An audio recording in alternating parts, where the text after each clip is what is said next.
So for the benefit of any fellow Star Wars fans waiting to see what the reviews for the Han Solo standalone are going to be like, I thought I'd share a short adventure featuring everyone's favourite Corellian smuggler in the starring role. I stumbled across it when researching my recent video on social justice tropes in The Last Jedi, but unfortunately I just couldn't quite find a way to squeeze it into an analysis that primarily focused on the poorly developed, stereotypical, tokenistic and downright terrible character additions to the new saga, which is a shame because in its brief 3-minute screen time, it does quite successfully manage to encapsulate so much of the so snooty and snarky big sister knows best attitude that helped to make The Last Jedi so much of a mess. It's a story from the spin-off animated series for young Jedis called Forces of Destiny, which, for the uninitiated, features tales of do and daring from across the Star Wars universe that are all exclusively told from the perspective of its increasingly numerous collection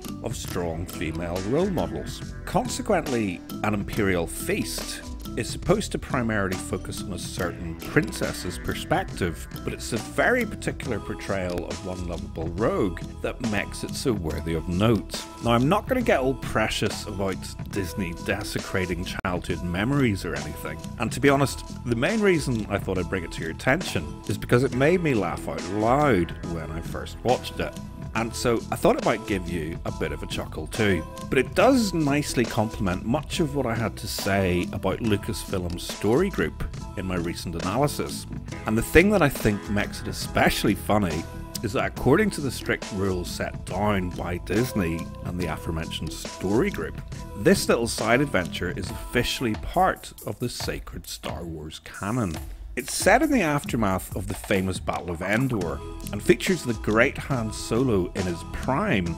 enjoying some well-deserved downtime with his buddy Chewie, after doing more than their bit to help out and bring the Galactic Empire to their knees. As you may recall, quite literally the day before, General Solo had led a crucial ground assault on a shield generator that both saved the Rebel Alliance fleet from almost certain doom,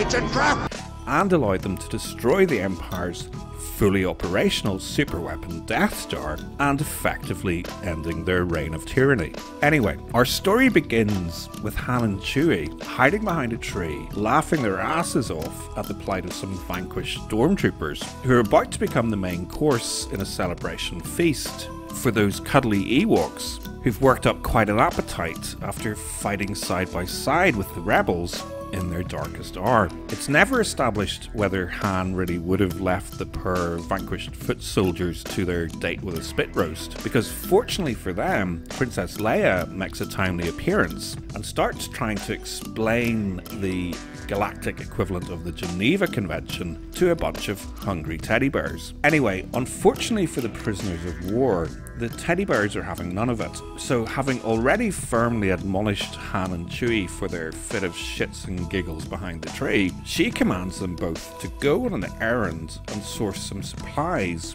from the resident rebel quartermaster so that she can attempt to trade. Now, it's never made entirely clear why an independent woman like Leia can't just go and do this relatively simple and menial task herself, or indeed why she gets to boss the great war hero about in such an informal and demeaning fashion. But one clue can be found in the show notes, which confirms that Leia has quite literally overnight been promoted to the rank of general. So in military terms, this makes her General Solo's equal, which presumably means that the moral of the story is that princesses still outrank generals when it comes to bossing people about. Either that or there's some sort of implied threat of withholding sexual favours given their established courtship. Anyway, poor Han really isn't at all keen on running this particular errand, and it becomes clear why when we meet the quartermaster and learn that there is a high price to be paid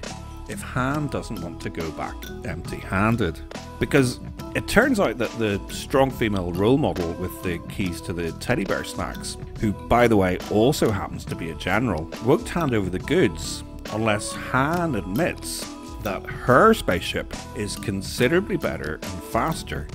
than the legendary Millennium Falcon. And so, presumably out of concern for the poor stormtroopers, or possibly what's left of his nutsack, the great Han Solo reluctantly has to just stand there and admit to General Hera that her spaceship is faster than his spaceship. And then, to add insult to injury, after trekking back to General Leia with her teddy bear picnic, she has a good laugh at his expense, pats him on the head and reassures him that she doesn't think that his rocket is past its prime or something. Now,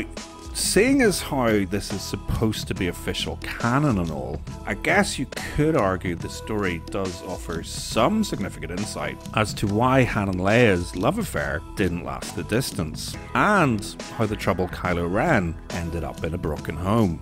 Obviously, it's only a cartoon, and presumably the great Han Solo won't be cucked quite so much in his up-and-coming cinematic adventure. But I thought it was also indicative of why it is that by this stage, fans like me are kind of past caring if he is. Anyway, I'll leave a link to the full animation. Let me know what you think below the line. And if you haven't yet had an opportunity to watch my 1-hour documentary about social justice and the new Star Wars, why not follow the link and check it out? It's an examination of Rian Johnson's problematic contribution to the Star Wars canon and how it manages to fail on so many levels. How it fails as a sequel and a standalone story, how it fails in its feminism, and how it fails the core fanbase. And worst of all, how it fails to understand or embrace the inclusive spirit that gave Star Wars such universal appeal.